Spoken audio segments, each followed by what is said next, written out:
Hey folks, it's Rob Flux here with another Real Deal in the Field, and I'm here with my former students, Charlie and Louise, and we're sitting in front of their Complying Development Duplex project here in Rooty Hill. Now, this is a little bit different to a lot of other duplex projects that people see. Most of the time when you're doing a duplex, you do two brand spanking new buildings. In this particular instance, they've managed to keep the existing house because you're located on a corner block, and the house was very well located. So tell us a little bit about some of the challenges you had in actually trying to keep that and do the complying development process. Yeah, so we did speak to probably two town planners and another designer, and three of them told us that now we cannot keep the existing house. It has to be demolished to do a duplex. But that one designer, gave us the go ahead, and that's why we managed to keep the front house, which has a lot of intrinsic value. You don't have to do too much if we choose to sell it later on, and we just need to build one brand new house. So that was what makes it profitable. Yeah, and I guess the reason for that, the intrinsic value that that Louise touched on here, it costs money to knock a house down. It costs more money to build it again. That was the difference between profitability of this particular project or not. That's Now, right. the bit that makes this project unusual, folks, is that they've gone through the complying development process through the duplex path, as opposed to other people who may have considered this as a subdivision. Now, because it's on a corner block, you'd see a lot of people actually look for corner blocks and try to put the house at the back. But in this instance, the block was a little bit small. The room was a little bit tight. So the complying development process allows for smaller setbacks and a bigger house on the smaller lot. That's So right. you're able to get a very good outcome by following that. So congratulations on, I guess, pushing forward and actually keeping on, knowing that the solution was there and finding someone. Yeah. Now, couple of issues and challenges that you guys had to face along the way and overcome. Firstly, I know that there was a pool in the backyard. Tell us a little bit about the pool and what you had to do to actually overcome that. Yeah. So there was a pool at the back, and then during the demolition phase, they actually had to cover it up and compact it. Yeah. Yeah, so and the compaction side, folks, yeah, because the house block was going to go right on the top of it, the house pad has to be what they call level one compaction. So level one compaction, they come in and put a small amount of clean fill, they compact that, put another layer of clean fill, they compact that, they do that again and again and again.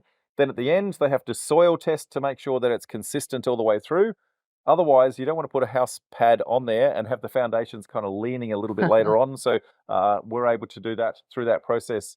A couple of other little things that actually popped up through the process. There was a shed on here, as I understand it, that was non-compliant, being used as a little bit of a granny flat. What were the challenges that happened when you actually removed that shed? So when we first looked at the shed, we knew that there was going to be some sort of asbestos. Yeah. And that was actually budgeted in the code for demolition. But when the guys started digging, we found even more.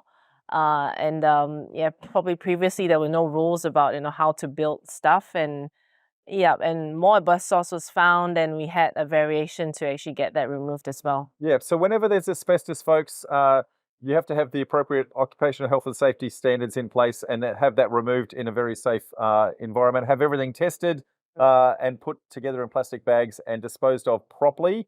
So please make sure, if you think there's any asbestos, that you make sure that it's tested and that you have the appropriate specialist actually go and looking after that. Now, brand spanking new duplex at the back. Tell us a little bit about what are the features, how many bedrooms, bathrooms, that sort of thing. So we've tried to maximize, the built area. So we have a 5-bedroom house with a media room. So the 5th bedroom can be a proper office, or it can be a bedroom. So depending on how you want to use it. We've got a pretty nice open kitchen downstairs as well.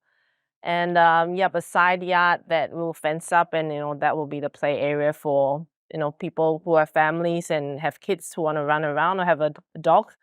Yeah, so it's a great design that we work together with the architect. Very good. Now, there's one other thing that we want to point out while we're standing out the front of the property. So just behind me, you can just see there's a concrete tank there. It's an on-site detention basin. So what were the things that you had to overcome and why did you need to put that on site? So the OSD tank is a requirement of this council, and that has been factored in when we're doing the CDC designs.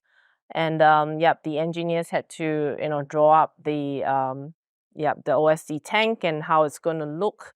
It's a humongous tank, which we don't have choice to put in, but it will be part of the retaining wall that will get done in the end as well. Yeah, so it's actually because of the slope of the land, you've actually used the slope to your advantage, and you'll be able to landscape around there. Most people won't be able to see that once it's been fully landscaped and fenced and that sort of thing. So clever use of the space and the layout to actually do that.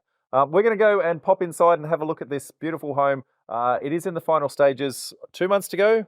Yes, 2 months to go. So it is a construction site, folks. So coming up, we'll go and have a look. See you in a sec. Okay, here we are inside, folks. Obviously still a couple of months to go, and they're still doing fixtures and fittings and painting and that sort of thing. But give us a little bit of an insight into what we're looking at down here. So we managed to build a 5-bedroom house. The 5th bedroom can be a study or a bedroom, and it's pretty much open space, as you can see. We've got a lovely kitchen. It has a 3-meter long benchtop, which is what I wanted. Walk-in butler's pantry, and that leads to the laundry and outside. And upstairs, is all the bedrooms, the media room, And the study room. the study room And as well. outside, we've got open plan living. You can see that the veranda opens up, so the inside and the outside joins together. That front yard, where that on-site detention basin is sitting, will be landscaped beautifully, and kids will have somewhere to play. They won't even see that. That's right. Perfectly designed. Let's pop upstairs, folks. Have a look at the master bedroom and the lovely ensuite that is coming together, and then we'll see you on the other side. And finally, we're here in, I guess, the 5th room, the multi-purpose room. So this is either an extra study or extra bedroom or media room, however you want to actually use that.